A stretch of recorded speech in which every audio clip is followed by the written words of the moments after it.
Women are the next minority to have their rights stripped from them. And if you don't believe that, then you're as naive as the people that voted for the tangerine twat waffle. Pete Hegseth literally came out and agreed with Christian nationalists that women should be subservient, should be able to stay at home and allow the man to do everything, which is a key element because if you look at Roe versus Wade, that happened. They took that from you. Do you think women's rights were all given to them in one fell swoop? Do you think that women's rights are going to be stripped from them in one big move? No, it's going to be piece by piece, just like our democracy. We have lost so many of our rights. Women are going to lose their rights just as much as every other minority. And I know there are going to be women that are saying, we're not a minority, we're equal, or there's more women than men. Are you really a minority because you don't have as much control as the man does? You don't have as much influence. And if you had equal say, then Roe versus Wade wouldn't have been overturned. Am I wrong? I would like to be. Women have lost some rights in recent years that we never thought we'd lose, and we are under threat to lose even more rights. The push is on to shove us back home, back into the kitchen, keep us all barefoot, subservient, and pregnant, while men call it tradition. You hear guys like Matt Walsh say, men wanting to breed with younger women has always been a thing. And you might think gross, but you might also think, isn't that actually how it's always been? Exactly. It's been that way because men have written all of the rules. And a lot of them are creeps. That's everything that I've been shouting on this channel. Whether the headline is Jeffrey Epstein, Donald Trump, Mormon prophets with 14-year-old polygamist brides, or P. Diddy, they're all just variations on a theme. Different costumes, same script. We live in a system built by men, for men, that benefits men. And the church boys who hide behind pulpits and purity rings, they are the worst offenders. They are dressing fetish up as faith. This is the pipeline. Pervy control freak to Christian wifey. I call it domestic erotica and the moms with benefits fetish. By the way, two phrases that I personally made up myself that I've never heard anyone else say before. So if you hear that elsewhere, that came from me. This pipeline is old men fetishizing young, obedient women. Old men fetishizing young, obedient women is not holiness. It's a kink with a Bible verse. Today, I'm mapping how this pipeline grooms girls to serve a fantasy, how it trapped me as a young housewife, and why it leaves women broke, silenced, and disposable. If you still think a provider man will come along and save you, please stay for this video. I'm about to show you why a man is not a plan. I'm Jenny Gage, and this is Life Take 2. I want to start this video by saying that I'm not asking for money and I'm not asking for sympathy. What I'm asking for is if you are a young 14, 16, 21-year-old girl, listen up. I drove to the grocery store. I need to grab some milk and bread and a couple things, flipped open the pink app on my phone, and I've been sitting in my car crying ever since because I never have enough money. And why do I never have enough money? Because when I was a 19-year-old girl, I fell in love. My Mormon faith told me that I was supposed to be a stay-at-home mom. I got married. I started having babies. I dropped out of college. I never had a career. My only jobs that I ever had in life were a waitress at the Olive Garden and managing a pretzel maker in a mall. Security was dependent on that man being in love with me. I never realized that him liking me or not liking me or finding me sexy or attractive or interesting determined whether or not my children could eat. Hi everybody, I'm Jenny, former MAGA, former church girl, former trad wifey, and I'm a survivor of the alt-right pipeline that we're going to talk about today. The clip you just saw was me 2 years ago this May, and I know I've played this clip in a couple other videos recently because this is a topic that is really important for us to dive into. In this video, I was destitute, panicked, unable to take care of myself and my kids after 24 years of submissive, church girl, housewifey bullshit. I showed you the punchline of this video first, what the pipeline did to me, so you'd know where we're headed. Because how does a relatively smart woman like me end up crying in my car in the Trader Joe's parking lot with kids at home I couldn't afford to feed? Well, Let's talk about it. I just watched a video this morning that one of you sent to me that absolutely shook me because it hit so close. It's a woman saying out loud what most won't. Trad wife is a fetish. Dominance and submission dressed up in righteousness. Someone needs to tell the princess trad wife, I don't talk to the waitress, staff, influencers about dom and sub relationships, get them involved in the kink scene, introduce them to BDSM, because I'm glad people are talking about this because it's what I've always thought, that these like super conservative, traditional women, they have a thing for submission because there's just like no sexuality education if you have those views. So they think it's just like, oh, this is a woman's natural state is to be submissive because I really like this. This makes me really happy. They can't connect it. And so they just assume that all other women feel the exact same way. But it's just, I think it's like a kink thing. Like I saw this video of this woman, super traditional conservative, talking about how when you get married, your body belongs to your husband and your husband's body belongs to you. And you should not deny physical relations. And I was like, CNC, free use, consensual non-consent, that's it. And you're just like trying to tie it to the Bible, but you're into that. Let me repeat this. Trad wife is a fetish. It's dom, sub, dressed up as faith. Yeah, that. Now, let's trace how that fetish becomes a life plan and a trap and how it's permeated our culture so absolutely. First, let's expose the pipeline. It starts with older men announcing what they think women are for. Pretty simple. Since the beginning of time, teenage girls have been getting pregnant. All of them were supposed to have kids. Like, that's when you had kids. That's my point. The problem is not per se teenage pregnancy. It's unwed pregnancy. That's the problem in society. It's only problematic when you are not married and you don't have the man there. In the past, teen pregnancy wasn't considered a problem because people got married younger. You saw that, right? Here's the entrance to the pipeline. Take a male fantasy, declare it tradition, declare it the ideal, declare it what you were made for. A whole bunch of different labels that they've been sticking on this puppy for a long time. Then staple God's name on the very top. That's not holiness. It's just effective branding. Here's what I call domestic erotica. And if you're interested in a little deeper dive into this, I have a Substack that I will link in the description called Domestic Erotica, where I address Nara Smith and Hannah Nealman of Ballerina Farm. Domestic erotica / moms with benefits looks like this. Dress a dom sub kink up as biblical womanhood. Then funnel girls into it. The goal is happy, religious, control freak men. These patriarchies have to keep the men happy because otherwise all the work they do to build up the kingdom and all the sacrifices they have to make and raising these big traditional families sucks. Women are the prize, we're the bait. Do you happen to remember the Harrison Butker commencement speech where he tells women, homemaker is their most important title at a commencement?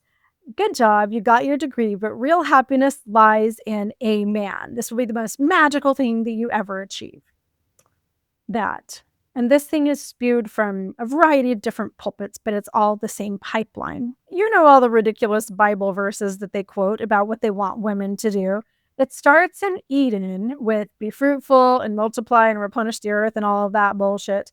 And the whole help me thing, like God makes Adam with his bare hands, but then Eve is just like one of Adam's ribs with legs and arms and a pussy. Sorry, grandmas. She exists for him and for babies.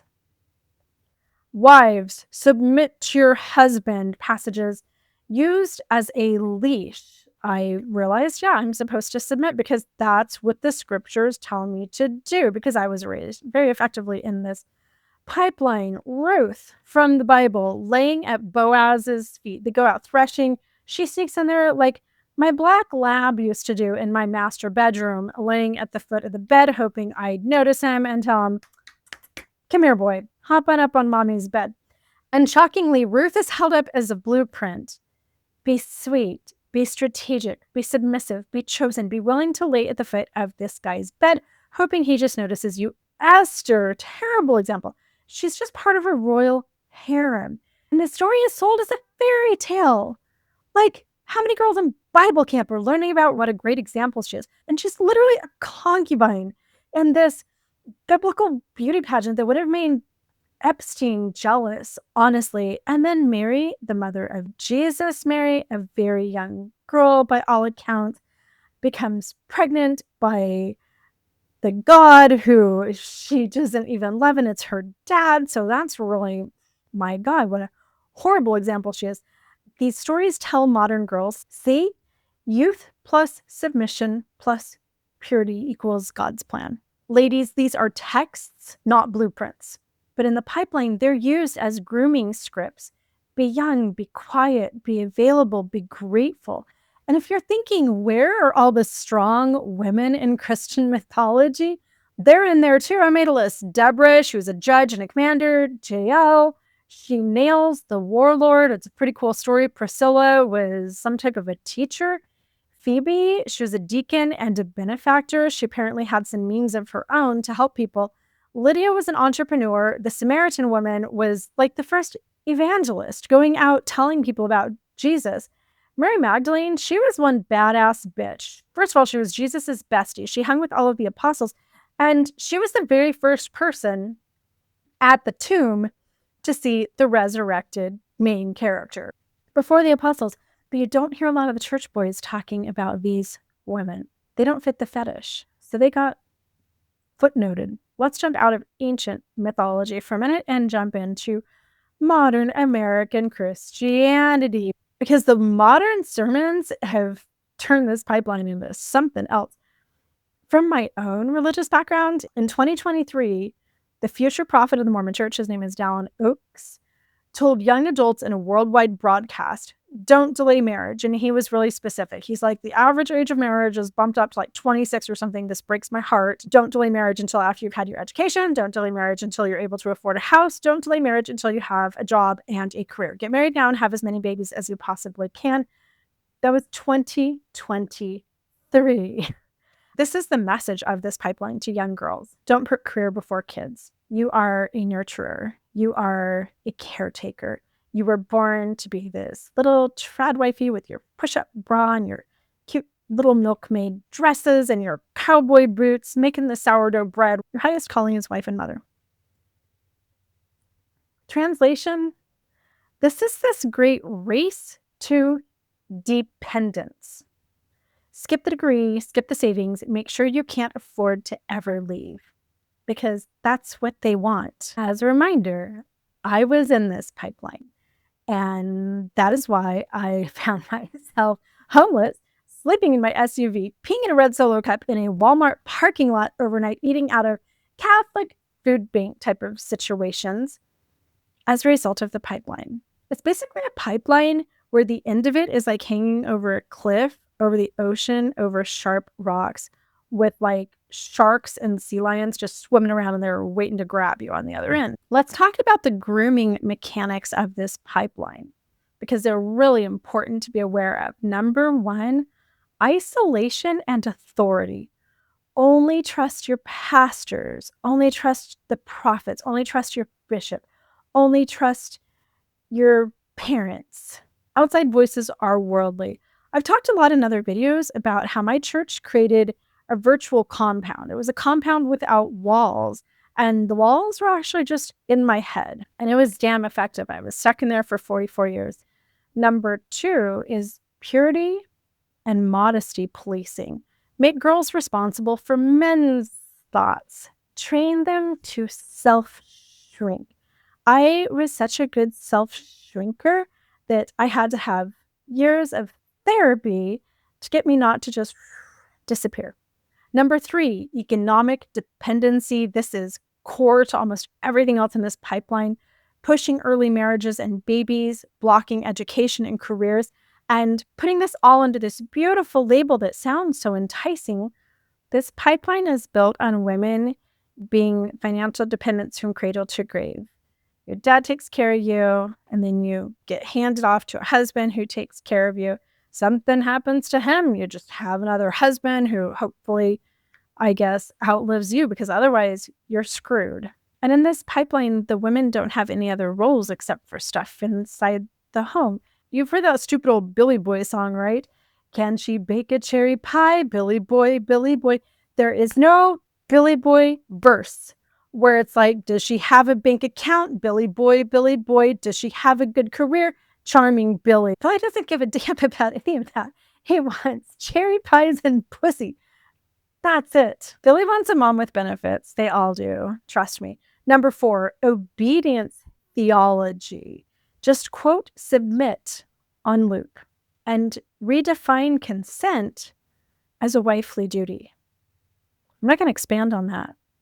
I just want you to have that bouncing around in your head the rest of the day. And if you've been a church wifey, that's going to click. Number 5, secrecy and shame around any missteps. All the counseling happens behind closed doors because it's such a dirty secret if a girl has veered off the path. Church discipline where you actually get in trouble for just doing things with your boyfriend. They're perfectly fine to be doing with your boyfriend. Anyone else read the Scarlet Letter? That book freaked me out as a teenager. I spent a lot of my teenage years behind closed doors, all alone with a bishop, getting things off my chest, confessing to things, and just holding on so tight, trying not to become a licked cupcake. Number 6, the one-size-fits-all future. Every young girl was created by God's bare hands, born and raised to be a wife and a mother. And there was no other option in this world. That's your purpose in life. That's it. You guys, that right there, that is the pervy control freak to Christian wifey pipeline. And it's really not spirituality. It's a carefully and intentionally engineered system. Let me tell you a little bit about my story and how this all played out. You saw my ending first for a reason. 24 years of be the submissive wife, and I ended up broke, panicked, and homeless with kids I couldn't afford to feed, because that's what happens when all you know how to do is bake the cherry pie and have the babies and look cute, and you have absolutely no other skills. In a world with an over 50% divorce rate, with husbands who die, become disabled, economies that are very fragile, and other life events that can fall on top of you and mess everything up, not being able to provide for yourself is an unacceptable idea.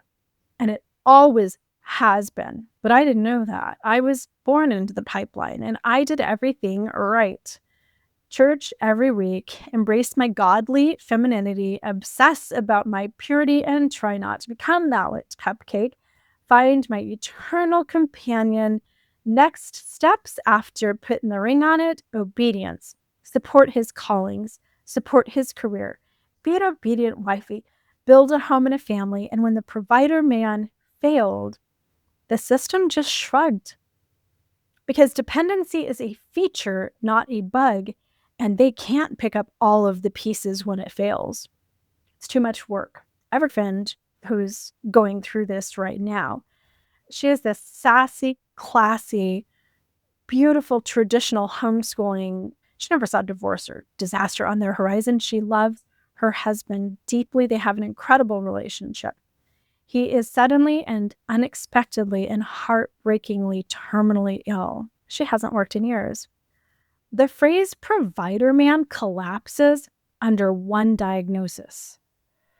And I wish that I had the capability of compiling a book of all of the comments and DMs from hundreds of thousands of women around the world who have hit the end of this pipe and been spit out the other end, and then reached out to me and said, "Oh my God, Jenny, I just went through this too." It makes me sick. So I want us to start dialoguing about a new term, and I want you to say it with me. Provider mom. We are grown adults. We must be able to provide for ourselves and our kids like all humans, including women, have always done traditionally for hundreds of thousands of years, until the modern industrialized, capitalized, religious church wifey was invented. Barefooted and pregnant, which is where I spent my entire adult life. And they're trying to drag us all back there.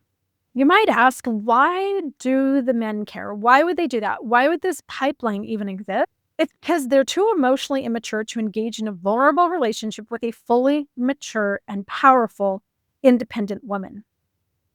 Do you want to raise your daughters to be grown, independent women? No, unless you want her to be single or divorced. She's supposed to be a helper, and she's supposed to be one with her husband.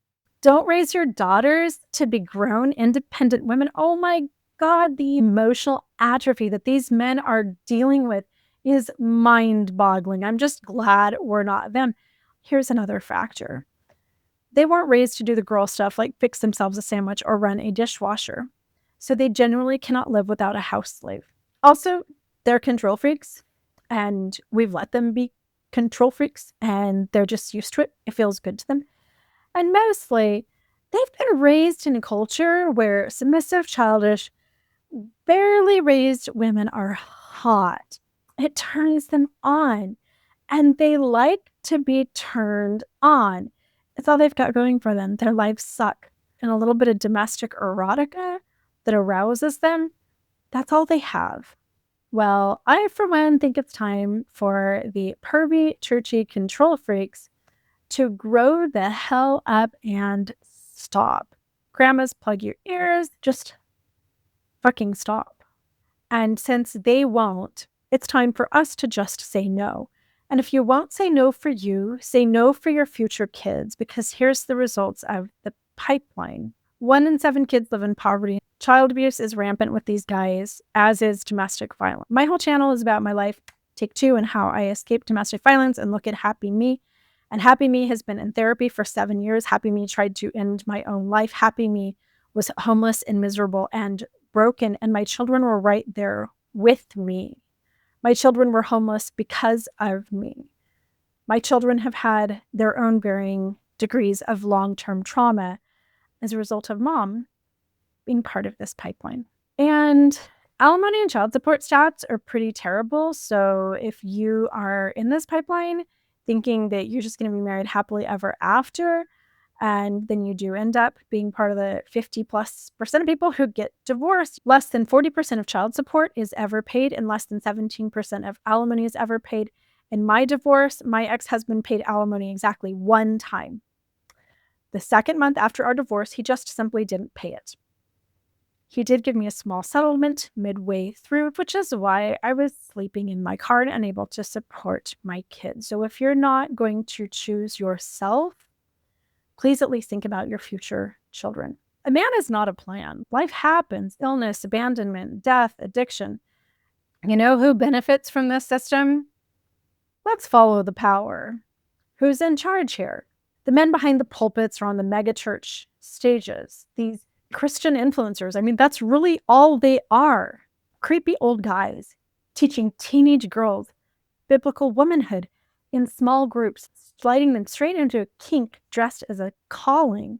They police your clothes, your virginity, your voice, because if you're small and scared, you're easier to use.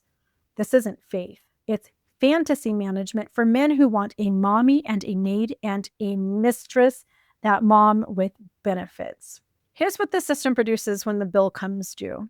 It leads to women with no savings, no resume, no safety net. Girls taught to confuse obedience with love. Predators with perfect cover, the cover of headship, provider. And when all collapses, it ends where my story ended. Homelessness, poverty, broken hearts, and broken lives. I lived it. My friend and some others in my circle are living it right now, and I'm sick of it. So let's end the pipeline. Here's what we can do to step out of the pipeline. Build your own life first. Degree, trade, savings, credit, a job you like that pays for it all. Set boundaries with churches that police your body, your relationships, or your paycheck. Find healthy role models for yourself and for your daughters. The Deborahs, Jaels, Priscillas, Phoebes, Lydias, and modern women who pay their own bills. I'll be your badass internet big sister if you don't have anyone else. And if you're already stuck in this pipeline, talk to a local DV trauma counselor, a legal aid clinic, and a women's employment nonprofit. Quietly make copies of documents. Start a freedom fund. Make sure that that account is designated solely as your property so that he can never touch it. even if it's just $5 at a time. Fall in love if you want, after you're an independent, grown-ass adult woman. And please avoid the alphas. This is the best tip that I, as your internet big sister, can possibly ever give you. Date the men who listen, who share power. People can call them simps, call them betas, whatever. Jesus was a simp. I stand by that. He washed feet. He listened. He wasn't auditioning for Andrew Tate's Barnabas boot camp. And men, here's the challenge to you. Retire this fetish now. If your faith needs your girlfriend to be poor, young, and obedient, that's not faith, it's fear. Be a partner, not a patriarch. Partner in money, partner in chores, partner in respect. Go watch my friend King of the Betas over on TikTok for some real man advice. I'll put that link in my description. And if all of this sounds unmanly, the problem probably isn't feminism. It's your overinflated ego. This pipeline nearly broke me. I'm called Life Take 2, not because, wow, my life changed and I pivoted, but because when my husband abandoned our family and I found myself homeless, I tried to end my life. That's why I do everything that I do, because this pipeline has some real potential for harm. This pipeline grooms girls to serve a fantasy and leaves women disposable. We are done. Say it with me. A man is not a plan. Be the provider mom, build the life. Choose love as an equal or don't choose it at all. If you found anything valuable in this video today, share this with someone who needs a wake up. Comment your story or your exit plan below and subscribe for more. And remember, strong women raise strong daughters and better sons. Let's tear this thing down and build something truly worthy of us.